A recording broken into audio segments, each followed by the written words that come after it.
Divine magic run എന്ന എൻ്റെ ചാനലിലേക്ക് എല്ലാവർക്കും സ്വാഗതം.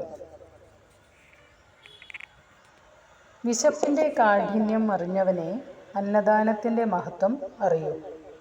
നല്ല വിശന്നിരിക്കുന്ന ഒരാൾക്ക് നമ്മൾ ഭക്ഷണം കൊടുക്കുമ്പോൾ അവരുടെ മുഖത്തുണ്ടാവുന്ന ആത്മസംതൃപ്തി ഉണ്ടല്ലോ, അതിന് പകരം വയ്ക്കാൻ മറ്റൊന്നുമില്ല. അന്നദാനം ചെയ്യുന്നവർക്ക് അവരുടെ ജീവിതത്തിൽ സകല ഐശ്വര്യങ്ങളും നിലനിർത്താൻ കഴിയും. വിശപ്പ് വരുമ്പോൾ നമ്മൾ മറ്റൊന്നിനെ പറ്റിയും ആലോചിക്കാറില്ലല്ലോ. ഭക്ഷണം എന്നൊരൊറ്റ ചിന്തയെ നമുക്കപ്പോൾ ഉണ്ടാകാറുള്ളൂ. അപ്പോൾ നമ്മൾ അഭിമാനം, മതം, ജാതി, നമ്മുടെ വിദ്യാഭ്യാസം ഇതൊന്നും നമ്മൾ ഓർക്കില്ല വിശപ്പ് വരുന്ന സമയത്ത്, അല്ലേ?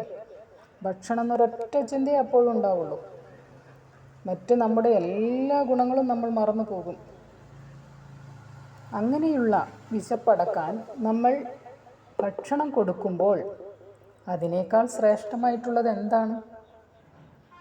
അതുകൊണ്ടാണ് ദാനങ്ങളിൽ വെച്ച് ഏറ്റവും മഹത്തായതും പുണ്യമായതും അന്നദാനമാണെന്ന് പറയുന്നത്.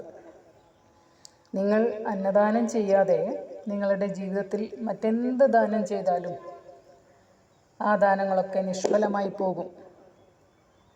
കാരണം വിശന്നിരിക്കുന്നവൻ്റെ വിശപ്പടക്കുന്നതാണ് ഏറ്റവും വലിയ പുണ്യപ്രവൃത്തി. ഇതിൽ നിന്നും അന്നദാനത്തിൻ്റെ മഹത്വം നിങ്ങൾക്ക് മനസ്സിലായി കാണുമല്ലോ.